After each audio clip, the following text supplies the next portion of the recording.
All right. I think we're good. Tom, can you talk?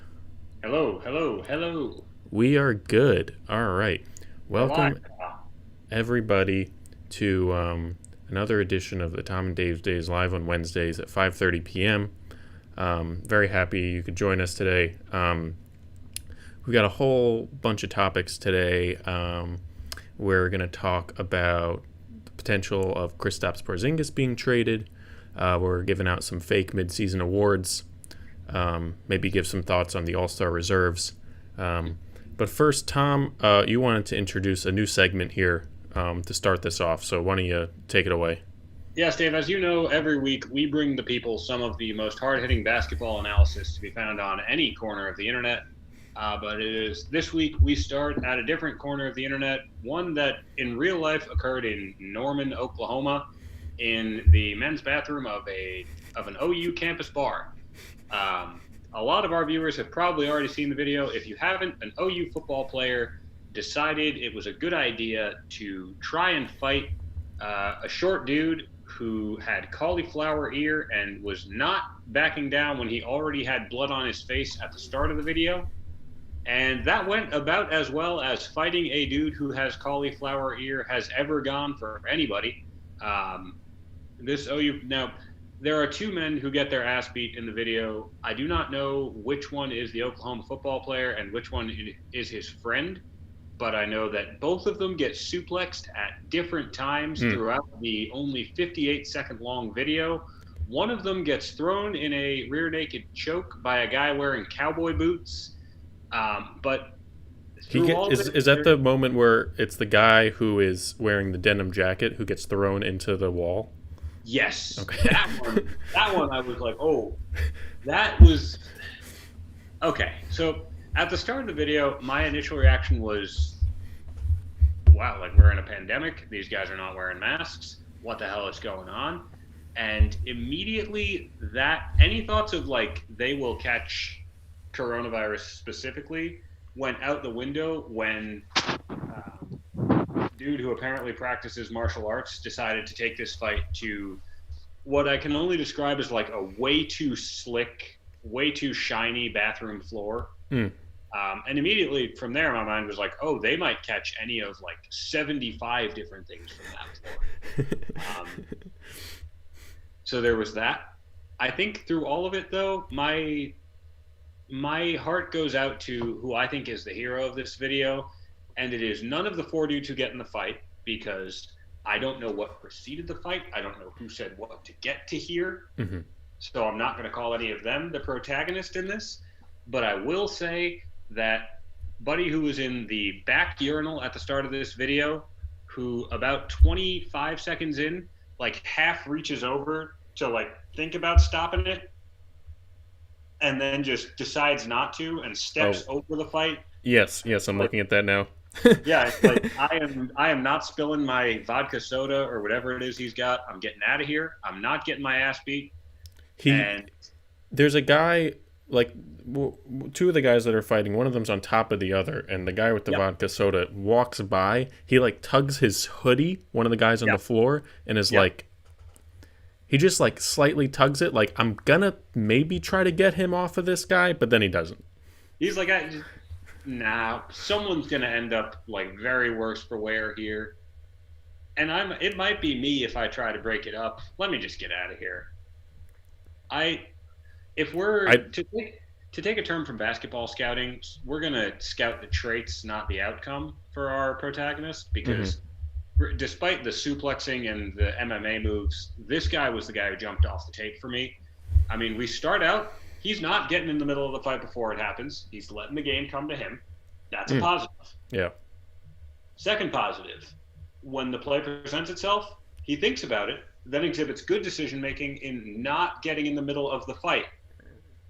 That's another positive. Third positive, ball security. He does not spill a drop of his drink, and if you look at the floor of this bar bathroom, you can tell that a lot of things have been spilled on it. That's another positive, ball Yeah. security. And number four, the athleticism and the court vision to get out of there without tripping, without knocking into anyone, and starting a third fight. This guy he won this encounter which is saying a lot because I don't think any of the people that were actually in the fight wound up winning this encounter overall. I mean, one guy clearly lost it. Oh, yes. I'd also like to shout out the guy who is sort of commentating it as he's videoing it, kind of taking a role, taking our role here. We are we like to consider ourselves basketball analysts. That's what this guy's doing here. He's doing live commentary of the fight. It's impressive. Oh yeah, it's not like he doesn't have a producer in his ear being like, "Well, be the voice of the audience. What are they doing?" But it wouldn't surprise me if he did because he was that good at his job. So yeah, that's the Oklahoma bar fight. The Oklahoma football player who was involved wound up in surgery and almost lost an eye. So oh wow, all of our viewers, don't get in bar fights. It's not going to go how you think. It's not going to go like the movies. If you have any bar fights that pop up in your Twitter feed or Instagram feed, feel free to send them our way, and maybe Tom can do another little analysis here. We will gladly scout the tape. I want to give one last piece of analysis, which is that this guy in the front urinal who gets like pushed into by short guy number 2, who puts big guy number 2 in a hold. Yeah. At like the 25-second mark. That guy fell down my draft board after watching this video because he just clearly could not finish through contact. I don't want to spectate on like the state he's in after this bathroom trip, but I feel like it didn't go great because he got bumped into while doing his business. So that guy fell on my draft board. And that's, No, that's a fair assessment. Yeah. Also, just before we fully put the kibosh on this, I would like to read a quote from this is a good one in question in this video. So if you watch the video, there is a guy who gets shoved and like wipes his nose and looks at his friend, who is a guy in a beanie, who once the fight starts just puts the second guy in a hold and is like, "You're not stopping my friend from beating your friend's ass." Now, guy in the beanie was quoted on Twitter. Well, he tweeted after the fact, "Just to get rid of the misconceptions, I'm the fellow in the beanie, and that is my brother. We are not wrestlers at any university. We have been wrestling since we were in diapers, and MMA/cage fighting since we were 12. They gave us no options, unfortunately. We showed restraint." So, to wrap up our segment on Norman, Oklahoma bar fights, consider what would have happened if these two young men had not shown restraint. Yeah. With that, we can, I think, close the book on Norman, Oklahoma bar fights. Dave, what is second on our agenda for tonight? I'd say let's quickly go over the NBA All-Star reserves. Last week we talked about our predictions, and this week now we actually have the answers for the reserves. I think everyone kind of had a good idea of who the starters were. We were mostly right on the starters. Just to run through these for everyone. In the West, I'm also going to say I'll say whenever there's a guy who both of us had. In the West, the reserves were Chris Paul. We both had Chris Paul. Yeah. Paul George. We both had George. Lillard, obviously. Donovan Mitchell. Neither of us had Donovan Mitchell. Yeah. Gobert. We both had Gobert. We both had Anthony Davis. And then you had Zion. So yeah, my last guy in there that wasn't in there was DeMar DeRozan, who knows, could be replaced in the Davis spot, but I wouldn't be surprised if that's Devin Booker at this point. LeBron's making the magic happen on that. LeBron, he's playing the Godfather game of I'm gonna talk very loudly, and then he'll like wind up in an All-Star spot because of replacement. But then we can start the LeBron got him into the All-Star game narrative. He's playing that long game. Yes. In the East, we're a little bit more. I'm really fine with the West ones. I don't have any complaint with someone picking Zion Williamson over DeMar DeRozan. And like you could talk about Donovan Mitchell over Conley, but like at the end of the day, Donovan Mitchell's leading that team in scoring. Yeah. Like Rudy Gobert is again playing at Defensive Player of the Year levels and starts a lot of what they do on offense. I get it. I feel like the Conley thing is tough only in the sense that like I felt like I was just hearing a lot of like buzz on like this is the year Conley's gonna get it, just because of how many media guys I was hearing putting him on their lists and everything. But yeah, I guess like I don't know what Conley has to do to get it. I don't envision. I mean, he could be better next year, maybe, but he's he's getting up there. So I'm not sure how many years left he has. Maybe he's the replacement. Who knows? It would be nice. So yeah, the replacement scenario is interesting. But before we get to that, who made it from the East, Dave?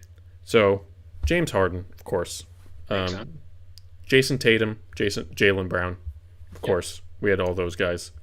Ben Simmons. And then Nikola Vucevic, which I'll talk about. And then we have our... Oh, well, Jalen Brown was also a first-time All-Star. I was trying to end this with first-time All-Stars, but I messed that up. And then at the end, we have two of our first-time All-Stars, Zach Levine and New York Knicks Julius Randle. Hell yeah, we do.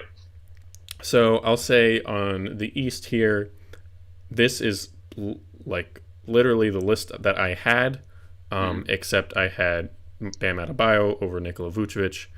I believe you had Chris Middleton over Nikola Vucevic. I did have Middleton in. Yeah. Middleton not making it all is a little bit surprising. I kind of thought he was just going to end up there. Yeah.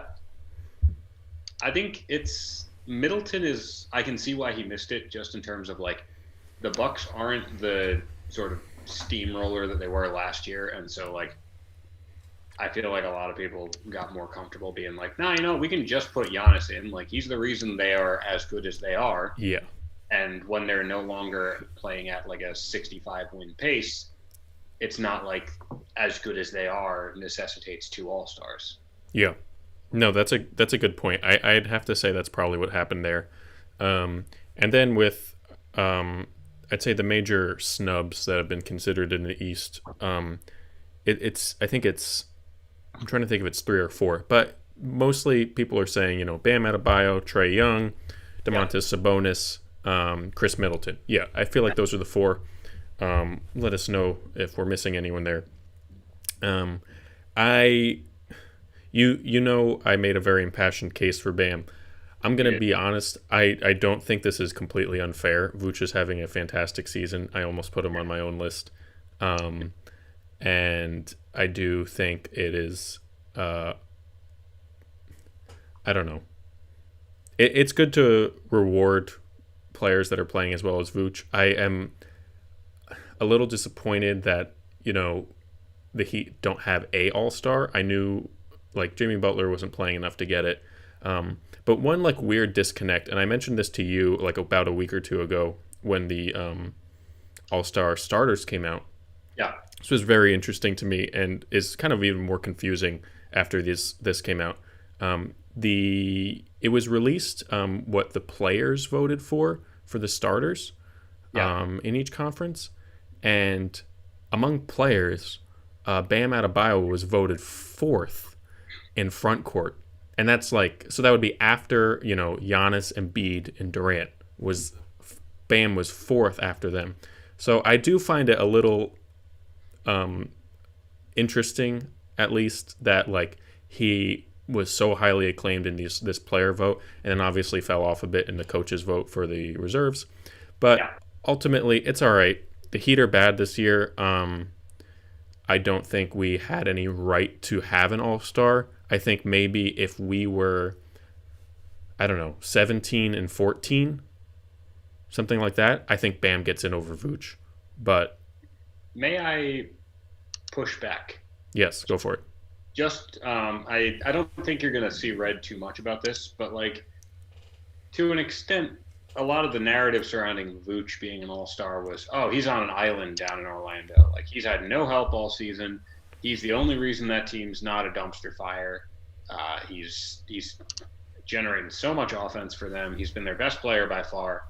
And I feel like Bam is doing a similar thing. It just looks a little different because he's more of a two-way player than an offensive player. Yeah, he'll never be the first option.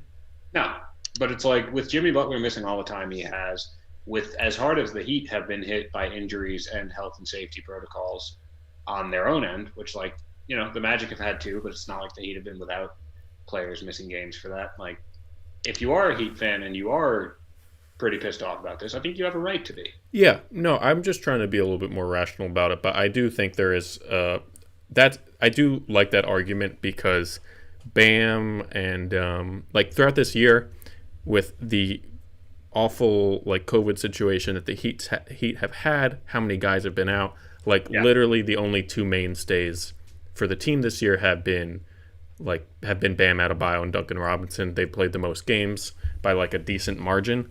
They're the only guys that are really playing every night, and I do think Bam has carried us and brought us some wins that probably would have definitely not happened while everyone else was out if someone else was in his position. But it's not like he's being replaced by someone who I think is wholly undeserving. No. I'll also add that I'm very happy that Zach Levine made it. I was very worried that they were going to pick Trae Young because I feel like if you're going to go all offense guard, you got to go Levine this year. Yeah, Levine's been better, and the Bulls are better. Yeah, so the Bulls are better despite, I think, a lot of people thinking they would be worse, including me. I thought they would be awful. And Levine's performance this year is really kind of elevating them beyond anything I could have really imagined, whereas the Hawks have been kind of disappointing. So that makes sense. Yeah. Do you want to talk about, do you think, or who else is there? Sabonis, any argument for him to be in there? My issue with Sabonis is that any argument you make for him, I think you could. It's the Levine versus Trae Young situation just played out at power forward, where any argument you have for Domantas Sabonis being in the All-Star game is an argument you could probably make for Julius Randle being in the All-Star game and make better.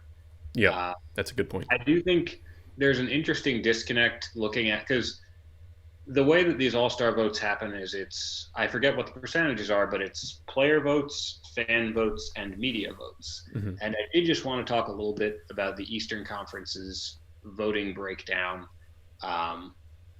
when it came to who got what votes where. Gordon Hayward, a player that a lot of people, or that was getting talked about, I will phrase it that way. We talked about him.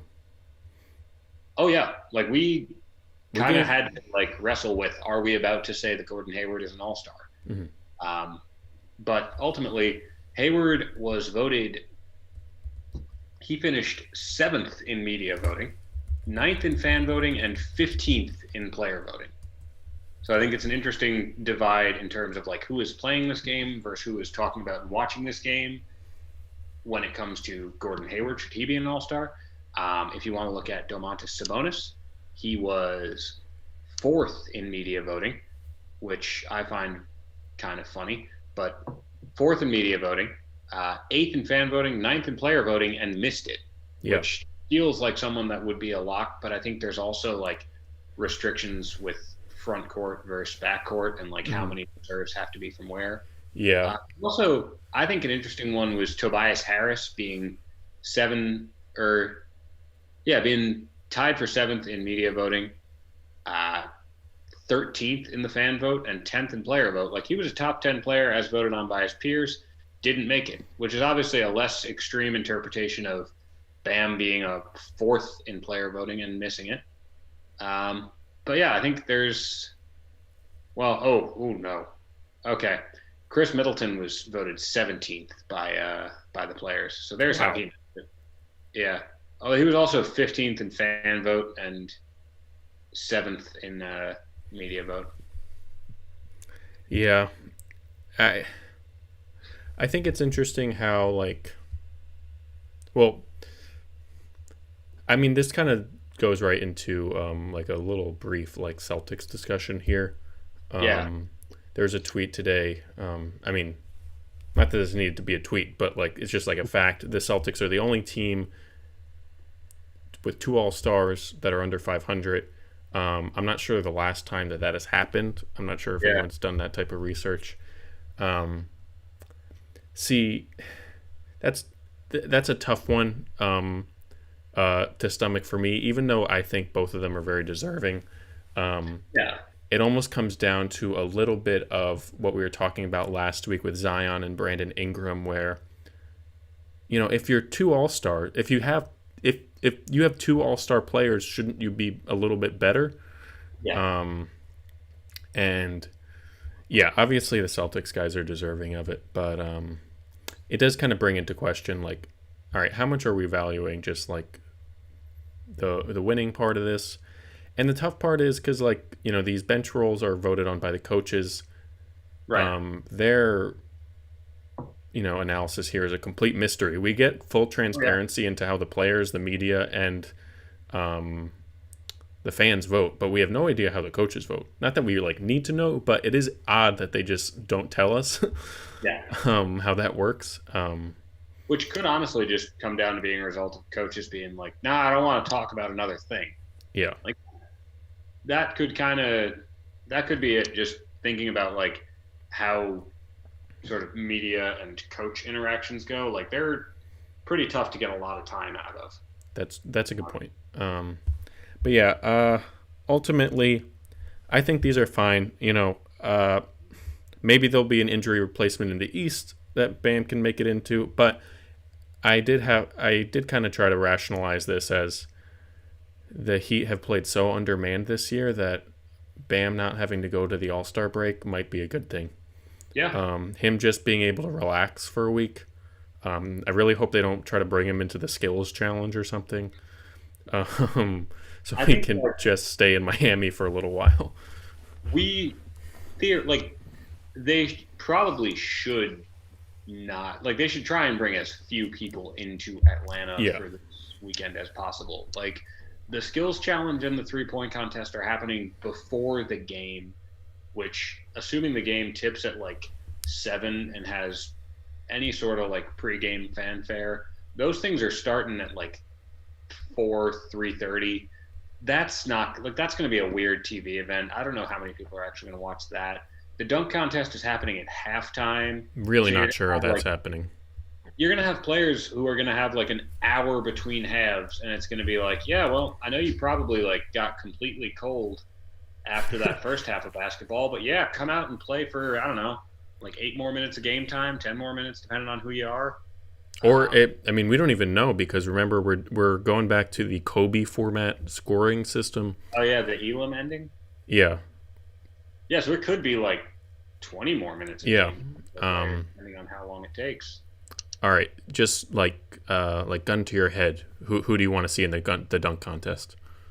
Let's see. I know Zach Levine is out, but I would like to see. Okay. Give me Anthony Edwards after the dunk last week. I know that's. I was about to say him. I want to see it. I want to see Derek Jones Jr. again. Mm-hmm. He has to defend his well-earned title. Well, we can debate the legitimacy of the earnings of his title. I think Aaron Gordon's probably out at this point. I feel like he's kind of frustrated by it. He's made multiple diss tracks about it. Multiple diss tracks featuring video of him on a golf course. Yeah. He seems to have moved on to a different place in his life, which might be a better place for him. Actually, also, I believe Aaron Gordon got injured. Is he injured? But, I don't know. I'd be fine with Aaron Gordon missing it, just because, again, at what point does Aaron Gordon run out of dunks? He's done so much. I don't know what else he has in him. Yeah, no, we need some young guys in it. Edwards is a good pick. There's going to be some random guy. Maybe we'll get Hamidou Diallo again. Maybe we'll get I'm trying to think of just random super athletic guys. Throw Zion in there. Why the hell not? Yeah, throw Zion in. He's going to be in Atlanta for the weekend. I mean, I haven't seen his full dunk package. I don't know what he can do, but Precious Achiuwa, super athletic, jumps insanely high. He could do it. Heat propaganda minute. Go. No, I mean, if Derek Jones Jr.'s in it, I'm rooting for him no matter what. That's a fair point. Miami Heat. I was actually just thinking of, we'll get on to our next topic, but I was just thinking about him the other day or last night when I was watching the beginning of the Blazers Nuggets game. And yeah, not to turn this into another Heat propaganda thing, but I do think Jones Jr. is like an kind of under talked about Heat development story of turning him from like literally a guy who everyone just thought of about it as a dunker to He's a player now. a real player Yeah. who would fit so perfectly with the Heat's lineup right now. But I really like what he's doing in Portland. Yeah, for a very undermanned Portland team too. Yeah. Now, obviously, they're 17-10 or 16-11, I think, and a lot like between like 80 and 95% of that is the work of Dame. They're 18-12 now, but like they do also have some players who are stepping up and being asked to do a lot more than they probably anticipated. One of them is Derek Jones Jr. You can talk about like Gary Trent Jr. Trent's been great. I mean, Enes Kanter is playing more minutes than I think anyone ever thought he would there, and he has his shortcomings, but also he's really good at certain parts of basketball. But yeah, no, I mean, Derek Jones Jr. became a legit player out of, like you said, a dunker. But yeah, so I don't really have that much to say on the All-Star reserves. I'm sure it'll be a fun game. I do wonder if, I mean, we heard LeBron's comments a couple weeks ago where he said he was not excited for it. Understandably so. So I do kind of wonder with that whether there's going to be more of a, pushback, or if the league has kind of told them like, hey, this is happening. Stop talking about it. Like LeBron, and like, first of all, completely, like, it's a stupid thing to do, having all these players come from teams all across the country and come into Atlanta for one weekend and then send them back to their teams. Like, this is how you get like a could hypothetically get like a league-wide breakout. And we're so close. Like, cases around the U.S. are coming down, and like we are hopefully moving in a good direction with this. And this is the kind of stupidity that we don't necessarily need right now. But then in the face of all that, I don't know. Everyone's still going. Yeah. I don't want to sound too like harsh about it. Nah, you know what? No, I'm coming off this one. I understand why players are going, but also it's kind of like it's the kind of thing where the league should probably be looking out for the players' interest a little more. Yeah. Although unfortunately, the players' interests in this case go against the money interests the league has, and like a lot of things, though, like the money interests are going to come first. Yeah. No, definitely. I mean, and then we saw this in the bubble when there was thoughts of like ending the season. I mean, you'll always hear those stories about how like, I mean, that's not gonna. No All-Star game isn't gonna affect LeBron, but like, maybe it affects your two-way players or something like that. Yeah. And we don't know the details of that, but. Yeah, it's hard to be like super excited about the All-Star game, and especially super excited about the events considering the way they're doing this. It's just going to be like one long day of watching this stuff. I am still going to be watching all of it. But yeah, definitely a weird year. Dave, can I ask you a question? Mm-hmm. Just one last thing before we move on from All-Star stuff. Who do we think will be closing the game for each team? Oh, well, we'll have to see who each guy picks first, right? Oh, I forgot about the picks. Yeah. So I believe it is next Thursday, LeBron and KD will be picking live on TNT. I'm very excited for the take cycle that comes out of who picks who. I can almost guarantee I feel like LeBron is going to end up with he's going to end up with like a clutch clutch sports team, right? Like, yeah. So who's on clutch? Ben Simmons. Yeah. LeBron will get into the game just to get Book on his team so he can start the tampering. Yeah. I'm sure he's going to have Chris Paul. It's kind of hard to speculate, but I want to see if the fun storylines that can happen here is like, would LeBron pick Kyrie? Would KD pick Steph? Stuff like that that's always fun. Um, It's just entertaining to think yeah. about. So I'm excited for that. Now we move on to the news that broke. Bleacher Report reported Monday that the Mavs were like, I forget what the sort of euphemism, like, we're not outright saying they're going to trade Porzingis term they used for it was. But basically, the Mavs are like kicking the tires on trading Kristaps Porzingis. And so, Dave, what was our reaction to that news? Our reaction was to just kind of fire up Trade Machine, see where we could find him go. Perfect. But I also think like from besides a Trade Machine reaction, from a basketball reaction, this makes a lot of sense. KP's owed $29 million right now for the next couple of years. This is a ginormous contract for a player who I don't believe is the max player that you should pair next to Luka if you want to win a championship.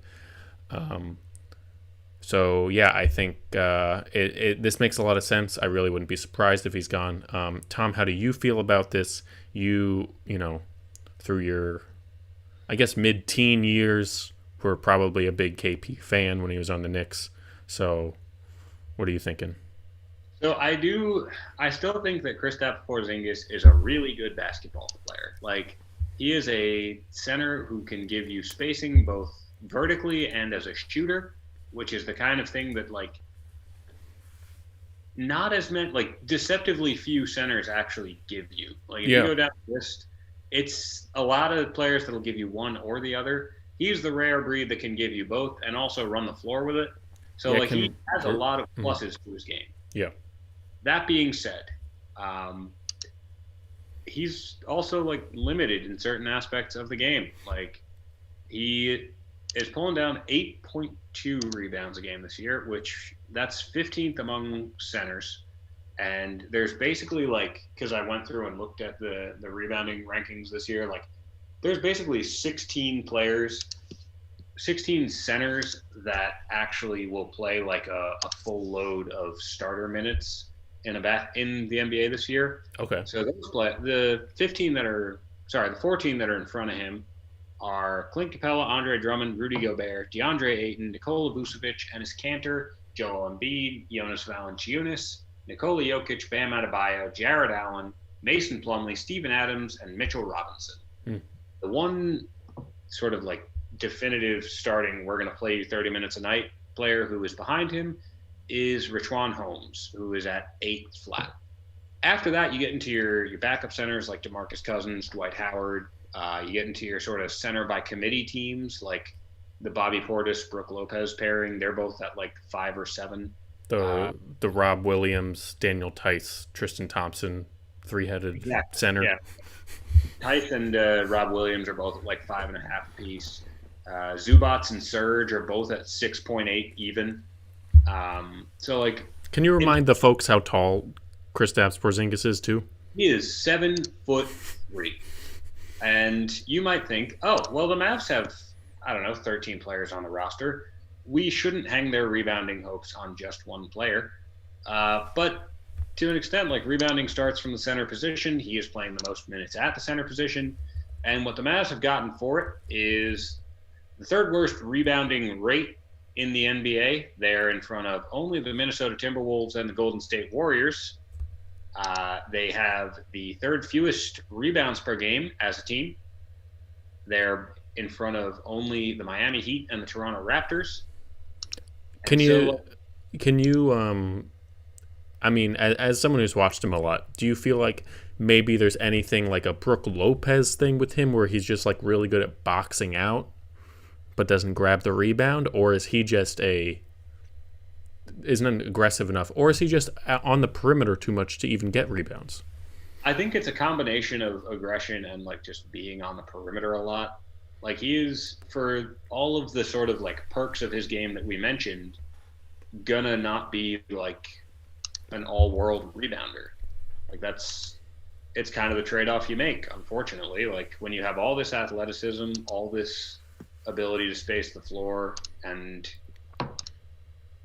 you kind of have to make the trade-off somewhere. So, unfortunately, that's where it came for the Mavs and Porzingis. I do think, though, like, there's a world where you can be really good with Kristaps on your team. Like, I don't think that this needs to be a referendum on him as a basketball player. No. Um, I do question though whether he should be your second option on offense. He's a weird player to add, I think, and this can kind of transition into our trade discussion more specifically. Like, he's a weird player to add to a team that's already established itself and like built its core of a contender, because like we said, like, he's a center that doesn't really rebound. He's not going to give you a ton defensively. Like, he will have some good shot blocking numbers, but he's probably best as like a weak side come across and help alter shots defender, as opposed to just stay at the back and anchor the entire unit guy, because like guards will be able to score into or over him a surprising amount. So it's tough to add him to a team that's already kind of got its core. I think he's more of a player that if you're going to build around him, you kind of need to build up from not the studs, but maybe like step one past tearing everything down to the studs with. Mm-hmm. And so as we talk about building around Kristaps Porzingis, Dave, we each came with a few Porzingis trades potentially. Also, I just want to add on top of everything that we've said, injury concern. Yeah, that's true too. Porzingis is currently out with some sort of back injury. That I was sometimes I like to go on like team specific subreddits to really feel the vibe of how everyone is feeling about a certain player or team. Right. A lot of jokes on the Maverick subreddit that Porzingis hurt himself sitting down. No. Something like that. So morale there might not be particularly high on Porzingis. So yeah, but that's a big concern too. Obviously, he doesn't stay healthy. He hasn't in his whole career. His rookie season, he played 72 games, and since then it's been fewer games than that every year.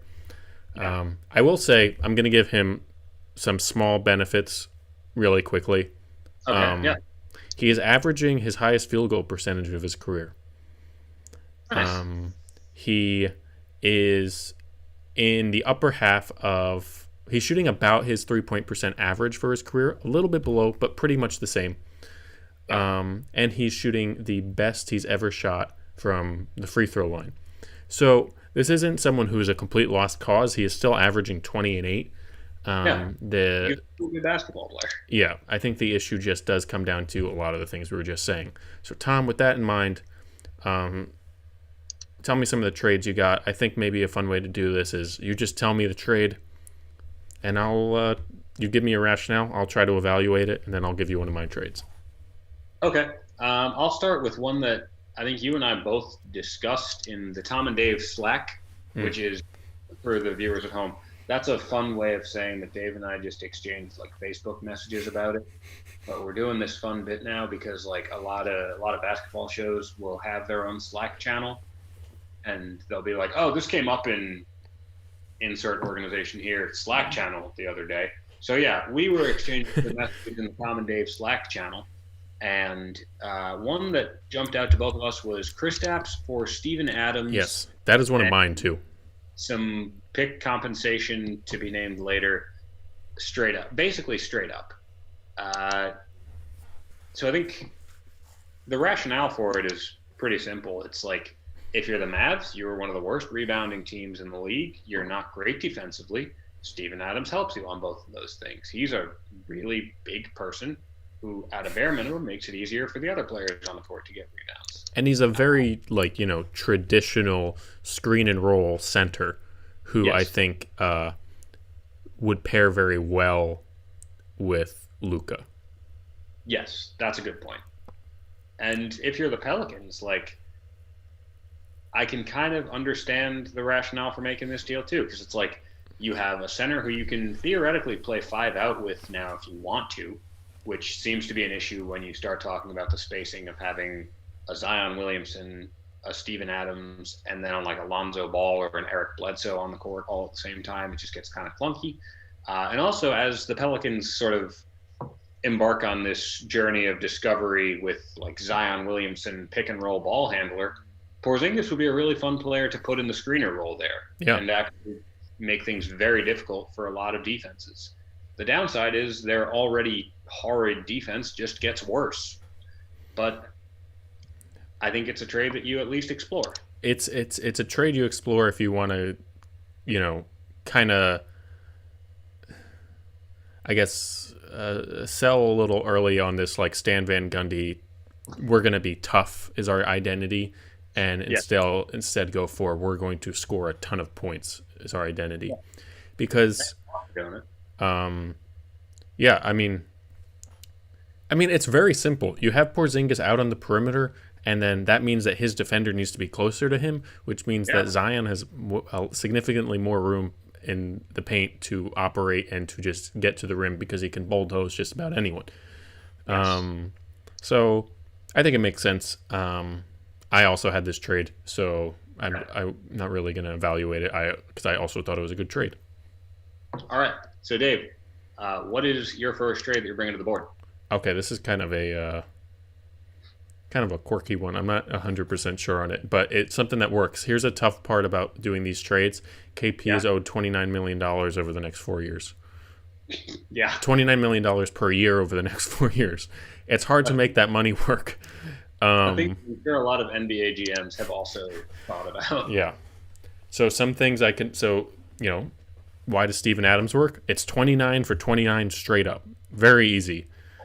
Another one that would potentially work that I didn't end up doing would be like Porzingis for Andrew Wiggins, something like that. There are some teams I was thinking about, like, the Bulls have this giant Otto Porter contract, but they have so many big guys, doesn't really seem like a move to make for them. But the Otto Porter contract jumps out at you with the Bulls, but then it's like, well, like the players, we'd probably want to clear out like maybe a Thad Young or like some other young big just to make room in the rotation for Porzingis, and then you're kind of tearing up a lot of this team that the Bulls have built already. Mm-hmm. Yeah, so this is my B trade. I have an A trade that I really like. This is one I'm like, I could make it work. Okay. And I assume there would be a third team eventually involved in here to pick up one of the guys the Mavericks are getting. But here I have Kristaps Porzingis being traded to the Memphis Grizzlies. Ooh. Along with Trey Burke. Okay. For Gorgie Dang and Jonas Valanciunas. Walk me through it, rationale-wise. Rationale-wise, I think... So this is when I said before about the third team. I didn't really get a third team involved here. But if this were to happen, I assume the Mavericks are flipping Jang to try to do something with him. So I'm not going to... Jang's there for money. He has a ridiculous $17 million contract, somehow playing like 20 minutes a game. But what I like here is a huge offensive punch for the Grizzlies. Yeah. I really like the idea of a Jaren Jackson Porzingis front court. Like, genuinely, I think that is very fun to have two centers that are like two bigs, that are fairly mobile and can both shoot. Is an interesting attribute. I think KP pairs pretty well with John Morant. And then, Valanciunas, similarly to the Steven Adams argument, I think he's kind of the perfect type of center that the Mavericks could use. He's a real center who will get rebounds, who scores efficiently. He's very quietly having a great year, averaging like 16 and 12 on super good efficiency. We saw him on those Raptors teams forever, and he's kind of quietly gotten better on these Grizzlies teams, but not a lot of people talk about him because most people talk about Morant and Jaren Jackson, which makes sense. And he can shoot a little bit too now as well. So I think, I don't know, I think he fits that center mold that the Mavericks need a little bit more. I agree with that. Yeah, no, I think that makes more sense once you've explained it in terms of like, well, we'll flip Gorgie right away. May I suggest the New York Knicks as that third team, because they do have the Knicks have like $17.5 million of cap room right now, and their deadline approach is basically going to be like, well, we can take on a veteran if you give us a pick for our goals. Yeah, that works. Yeah, Gorgie Dang feels like a player that would kind of fit that role. Or you throw him to OKC for a pick. Yeah, that's another idea. Yeah. Um, Um, but yeah, so but that was either my way, second trade. Give me yours. I like it. Um, my let's see. I've got a few deals here on the table. I think I'm gonna unleash the big boy Okay. on the broadcast.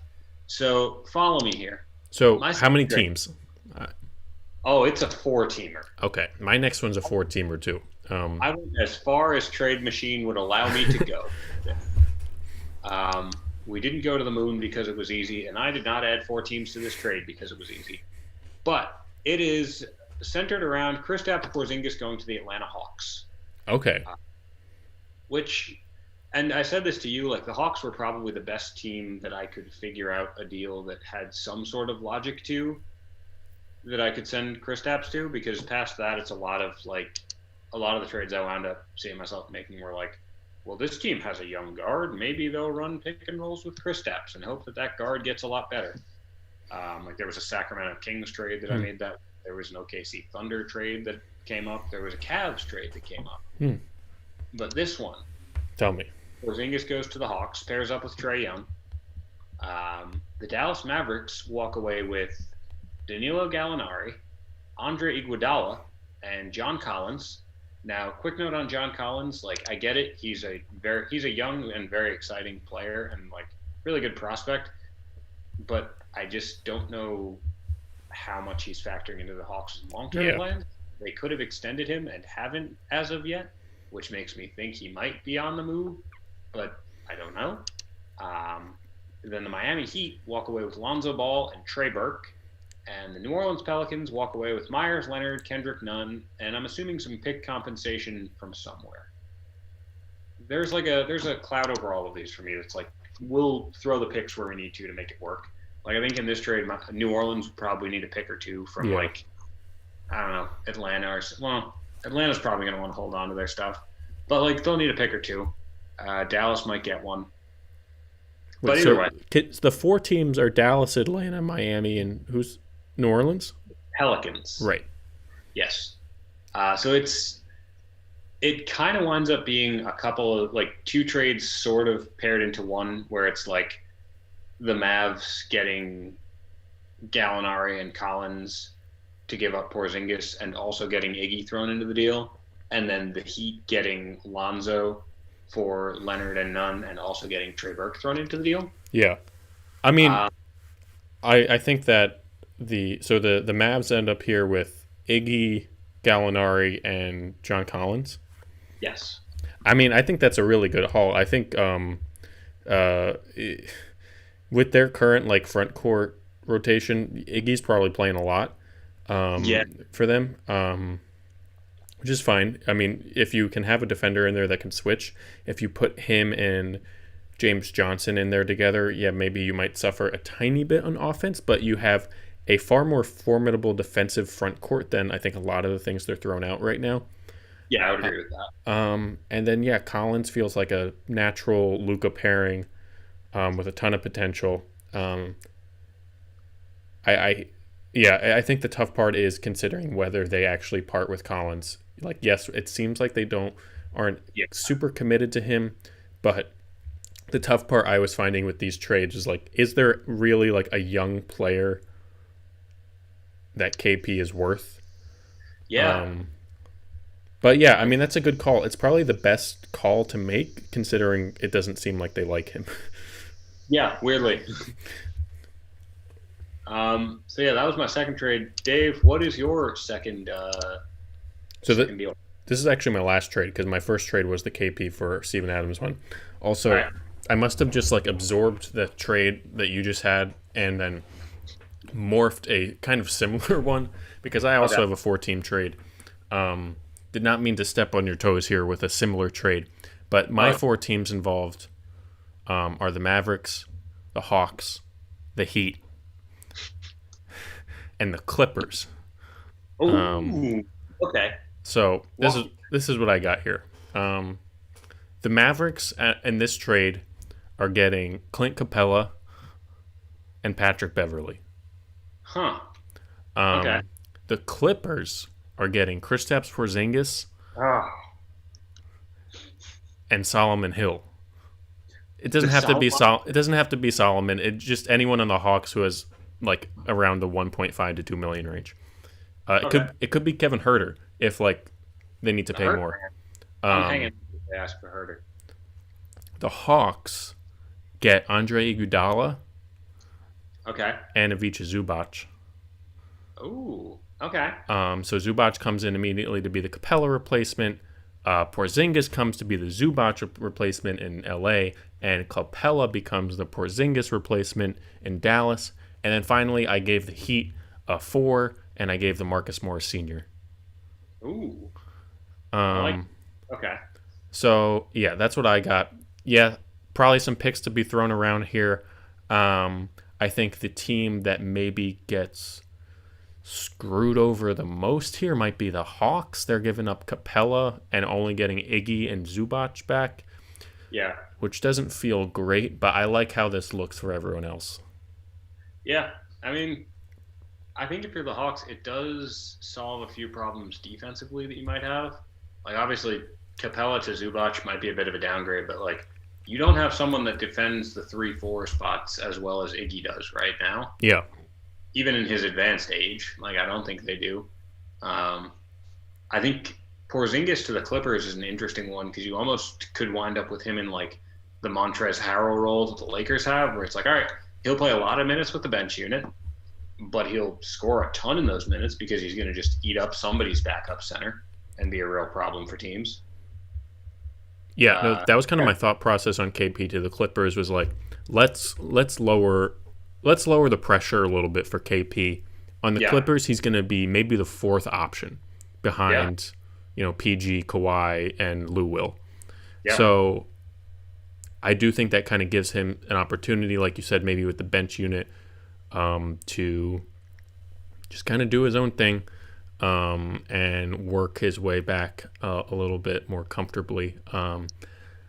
And for the Clippers, I mean, I guess you could say like, giving up Morris, Beverly, and Zubac is a little much. Yeah. But I think in this trade like this, I pick Solomon Hill because I still think you can play Solomon Hill like 10 minutes a game as a 3 or a 4. And Porzingis adds a scoring punch that none of these guys are giving them. You probably got to pick up someone to replace the defensive prowess of a guy like Beverly. But, Beverly's only going to take you so far. I think there's also something to be said. Like, the Nets just kind of found Andre Roberson last week. Yes. And Shumpert. Yeah, I kind of think you can, like, this is a dangerous statement because I think obviously, like, there's a reason players are already signed in a lot of cases, but I feel like it's not the worst bet to be like, no, we can kind of play either the buyout market or the current free agent pool to try and find those defensive minutes. Mm-hmm. And speaking of defensive minutes, also, like, for all of Porzingis' defensive shortcomings, I think putting him on a team that, like, in any meaningful minutes, he'll be out there with Kawhi and PG, who are both elite perimeter defenders. Like, that's going to help a lot in terms of sort of hiding his shortcomings on defense. Because it's like, no, he might have to deal with fewer just open runners to the rim than he did in Dallas. Yeah, that's a good point. What's your last trade? My last one, okay. Do you want the kind of like steady and maybe slightly realistic package, or do you want the nuclear option? Nuclear option. Okay. Kristaps Porzingis to the Milwaukee Bucks for Brook Lopez, DJ Augustine, DJ Wilson, and Bobby Portis. Okay, this is interesting. It works money-wise. I think that putting him out there with next to Defensive Player of the Year and super rebounder Giannis Antetokounmpo makes a very complimentary front court. I think you create an incredibly scary Giannis Porzingis pick and roll.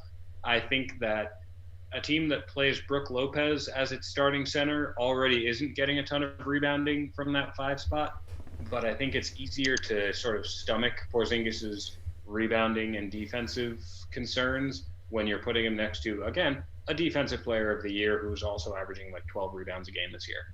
I do think that it leaves Milwaukee pretty barren in terms of depth. I think they would have to be pretty aggressive on like the buyout / players who aren't currently signed by anyone market. Mm-hmm. I don't necessarily I don't think this happens because I don't think Milwaukee looks at their roster and goes like, we need to make drastic moves. Although with how good the Nets are, maybe they do. Yeah, I mean, I do think Milwaukee is going to be kind of a buyer here. I mean, yeah, they are slightly disappointing. I mean, both of us had them as like kind of a no-brainer 1 seed in the East this year, and they're disappointing those expectations. Well, I mean, if you look at it, like, what is it, the first time in 2 years? Like, for the past 2 years, they've been the team that, looking at the Eastern Conference playoffs, has been like, no, we're clearly the favorite here. They're not right now. Yeah. They might not even be the second favorite, depending on how you feel about Philly. So, like, yeah, to an extent, I don't think it's out of the realm of possibility to say they could be buyers right now. I don't know if the Porzingis trade is the one that gets made. Yeah. Are buyers, but it's really fun to think about, which is kind of the point of this whole exercise. Yeah. I mean, I was looking at some Milwaukee trades too. Milwaukee's tough with the salaries they have to really even make a trade. Yeah. And then you have to think also, like, they have no picks to grease the wheels. Yeah. So I feel like if they do something, it's going to be buyout or it's going to be like marginal upgrade. You know, it's like you see if you can turn DJ Wilson and a pick into someone 5% better, you know? Yeah, like they'll try and upgrade those bottom of the barrel minutes. So with that, we wrap up the Porzingis trade talk. And you want to move into our last segment, the awards that we have created for ourselves? Yes, I'm very excited about this. I only had 2 awards here. I don't know if you came up with any special ones on your own. I had a mutual friend of the program, Mike Passarelli, suggested player most likely to chastise another player's kid. I thought about that for about 2 seconds, but immediately was like, no, that's Chris Paul. So we don't have to do that award. That's a good point. So yeah, we have 2 players. We have our so Tom and I have talked a lot about winning players, winning plays, guys who make winning plays out on the court.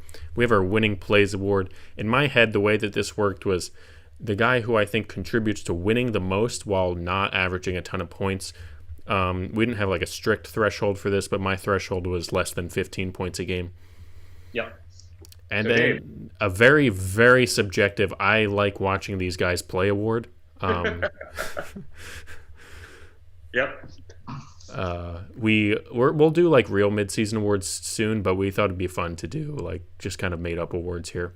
So Tom, halfway through the season, and I think we'll do this at the end of the season too, who is your winning player of the year? Or if you have a top 3, share. I have a top 3. So I will say, halfway through this season, I have 2 winning players winningest players of the year. Mm-hmm. Who average less than, who aren't stars. Yeah. I'm just trying to figure out the verbiage. I'll say winningest players of the year. Okay. My first one, my winner of the award. Actually, you know what? I think I'll give you the 2 options. You can do co-winners. Oh, no. I'm not a coward. I picked one winner. But yeah, so the first option is Mikhail Bridges. He is only averaging 14 points a game for the Phoenix Suns. We both have kind of raved about him on this show already in terms of being like the picture-perfect 3-and-D wing.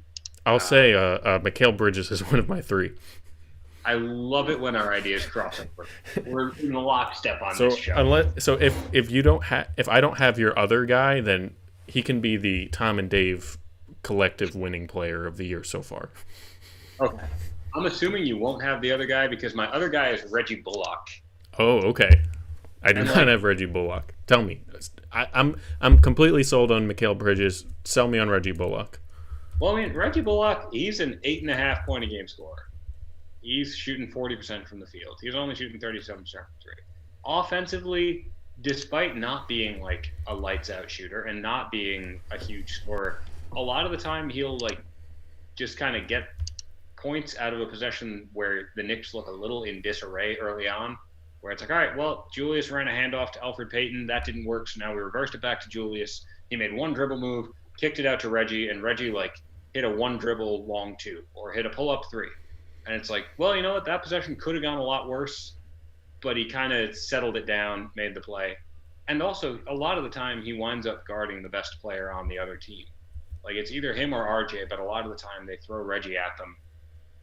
And, like, it's not like lockdown all of the time, but he's a really good defender. So I think for those reasons, Reggie Bullock, despite not being a great scorer, has more of a role in this Knicks resurgence than he's going to get credit for. I mean, I think you said a Miami Heat broadcast was saying he was playing better defense on Duncan Robinson than anyone had all year. Yeah, no, he was. Reggie had a great couple of games against the Heat, both defensively and offensively. Like I said, like you just said, like he had a game that he was completely smothering Duncan. Yeah. And then his other game, he had like 5 or 6 threes. So I've been very aware of the just like how varied and frustrating of a player he can be. Yeah. To play against. But yeah, I'm impressed with him too. That's a good pick. Well, thank you. I appreciate that. Now, Dave, mind you, I don't think I said Mikhail Bridges is my winner, but please give me your 3. Okay. All right. One of my 3 is Mikhail Bridges. Okay. Now here's the thing. I kind of went back and forth whether the winningest player award had to be on a very good team or just a good team. Okay. I'll give you my 3 guys. It's Mikhail Bridges, Joe Ingles. Ooh, Jingles. Love it. And Chris Boucher. All right, walk me through the Chris Boucher case, first of all. Okay. I feel like not a lot of people are aware about how well Chris Boucher is playing this year. I'm certainly not. Chris Boucher, off the bench, is averaging 13.5 points, 6.5 rebounds, and 1 assist a game. Oh, my. On 53, 46, 76 shooting. There was a 6-game stretch last month where he averaged 21 and 9. Okay. On the Raptors, this was honest. Like I love when these advanced stats really help out my case here. Yeah. On the Raptors, he is first in win shares. He is first in box plus minus, and he is second in value of over replacement player, just behind Fred VanVleet. In the entire league, Tom, Chris Boucher is 22nd in win shares. Who can just? I don't know if you have the list in front of you, but can you humor me and give me the players above and below him? Yes, let me get it up.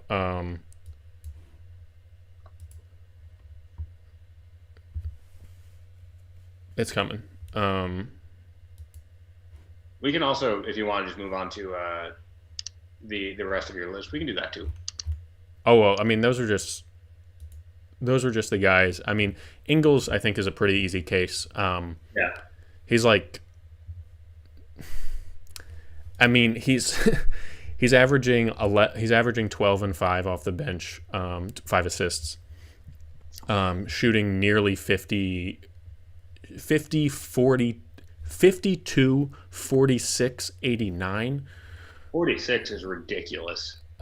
He runs a ton of pick and roll off the bench. He is their offensive maestro off the bench. Like, Clarkson's the one that's scoring, but when Conley and Mitchell need to take a little bit of a rest, you got Joe Ingles to completely control the offense.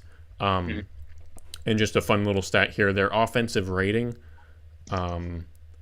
is plus 11 when he's on the court. Oh my goodness. He just is kind of he makes everyone better. Pretty good defender. I think that's a pretty easy case there. He's like been well known as like one of these like great role players for the last couple of years, and he's pretty much having his best year. I like the case for him. So, and that's where I almost went with Ingles as the winningest player because I felt like the Jazz maybe deserve the winningest player. They are the winningest team so far. But yeah, let me get up my computer's just being a little bit slow. But so the guy who's right above Chris Boucher in win shares, Yeah. which in theory, should that be the winning player stat? Maybe. Hey. The guy who's right above him is actually Mikhail Bridges to show. Huh. So the advanced stats really support Bridges being great too.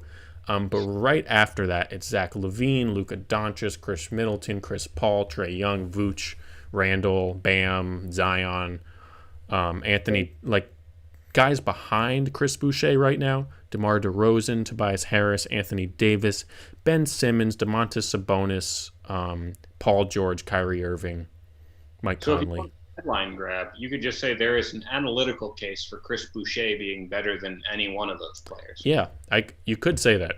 I could say that sources have told me this. We're crunching numbers on it.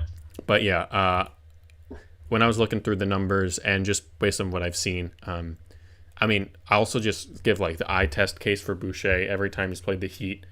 Yeah. Also, Tom, we have a live update. We have breaking news. Oh boy. We said this at the beginning of the podcast. Yeah. Shams Charania and Andrew Wojnarowski and Mark Stein have all tweeted Phoenix Suns guard Devin Booker has replaced Anthony Davis on the Western Conference All-Star team. Watch Reigns again. So I don't think either of us are surprised by that. I think as soon as we saw LeBron James tweet Devin Booker is the most disrespected player in the league, we had a feeling. Yeah, it was over. So, yeah.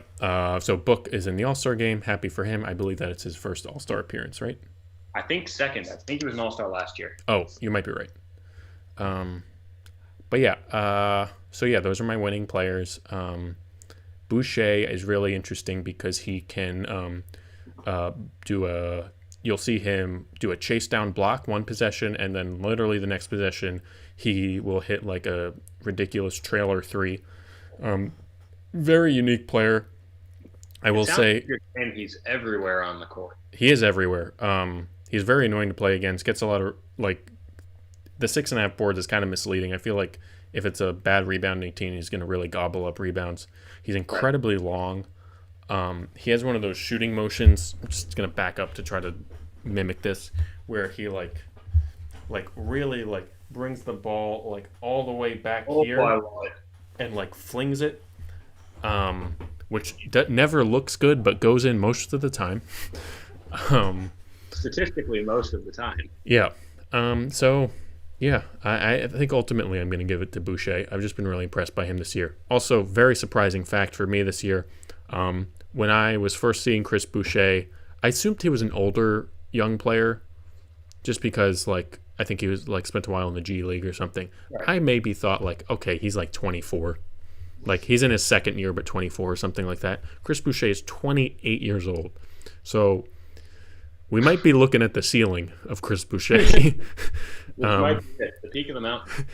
But, yeah.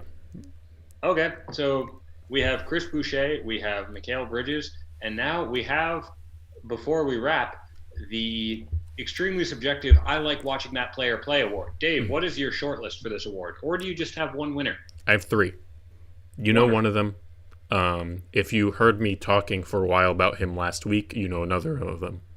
Okay. And if you heard me talking in our Tom and Dave Slack earlier this week, you know the third one. So my picks, I don't know who to pick here, honestly. Okay. I had Seth Curry. Okay. So this was also I love watching these guys play that are not top 10 players. I should stress, or even top 20 players.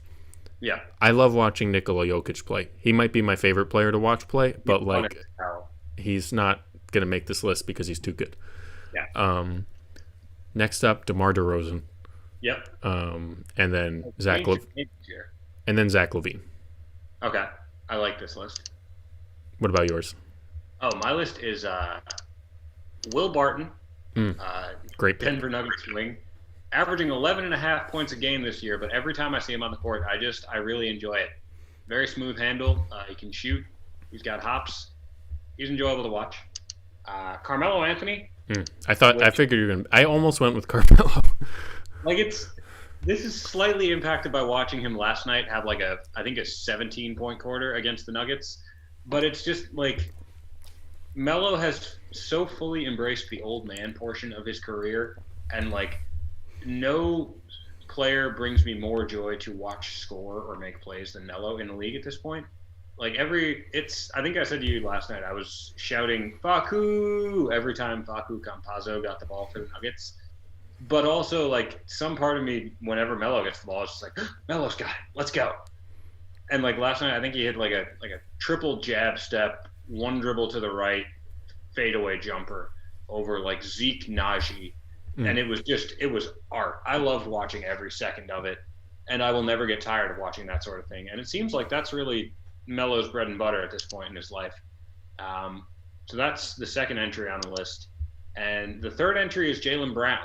Someone who's taken a huge leap this year, probably a top 20 player in the NBA at this point. Yeah. We don't have to break down the full list to see if he is.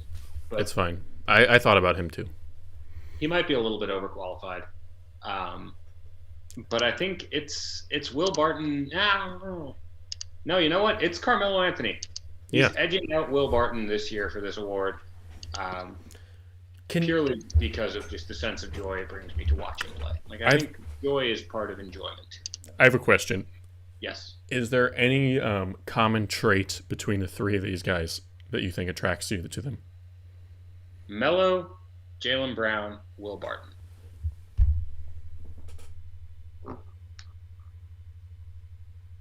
I think. No, I don't think. I have like a kind of one for them. Okay. I mean, this is like a very kind of generic one, but I just think of all three of them as very like smooth in control. Yes. Players.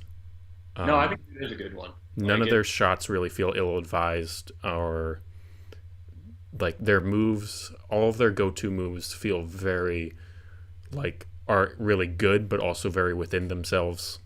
Yeah, like it's as much fun as it is to watch someone like a prime Russ or like a Jamal Murray just being like, I'm gonna play at 1,000 miles an hour and it'll work or it won't, but I'm gonna do it. There is something I just love about watching a player who's so in control of every aspect of his game and knows, like Melo knows exactly what he has to do to get a shot off at this point. Yeah. And it's so cool watching him do it and knowing like, oh, he knows exactly what he's doing and what he has to do to get a shot off here. Yeah.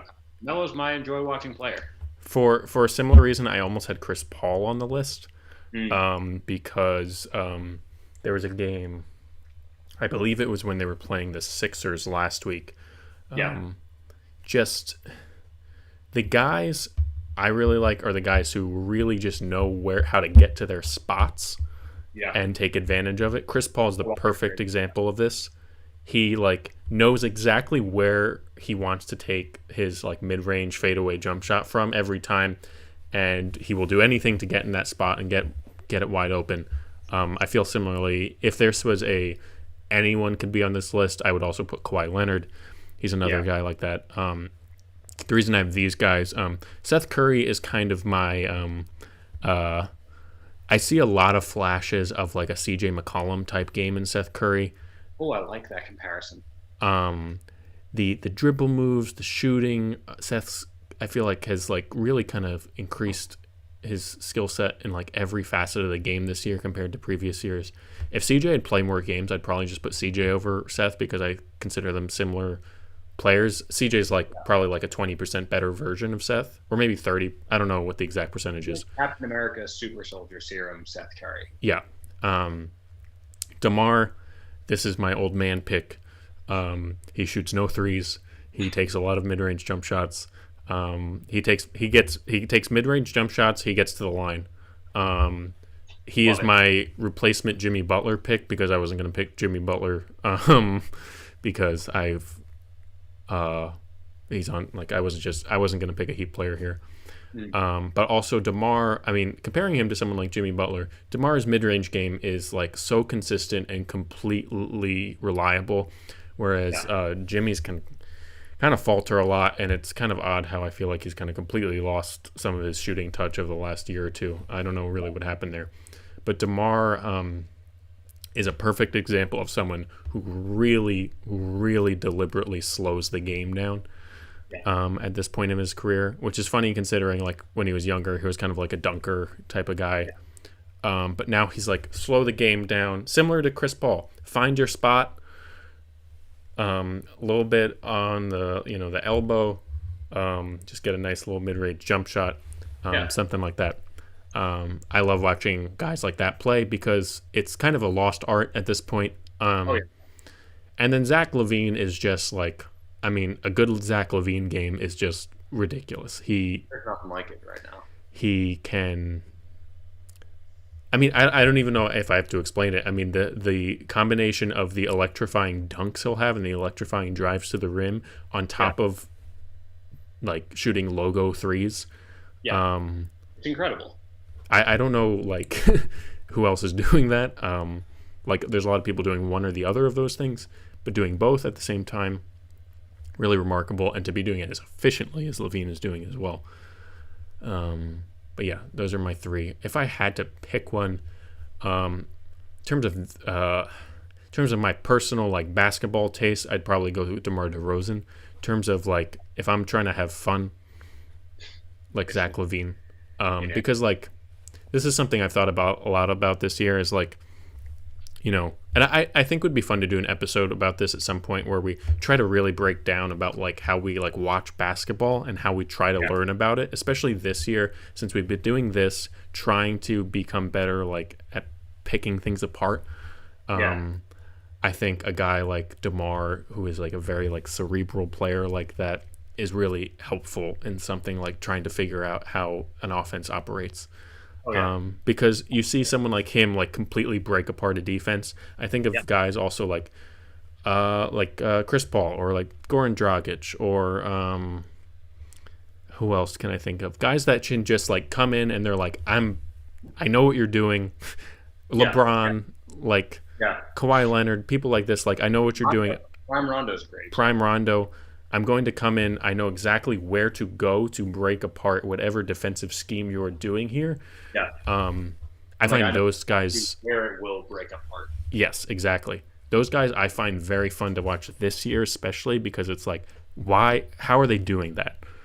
Oh yeah, like Chris Paul, I will say, he's like, we talk about court vision a lot in terms of like, just a skill that certain players have, and like he was really the first player I ever watched live that I was like, oh no, I get it now. Like I can see where court vision is such a plus for him. Yeah. Where he's coming across the screen, he's at the 3-point line, but he sees 360 degrees of the court. Yeah.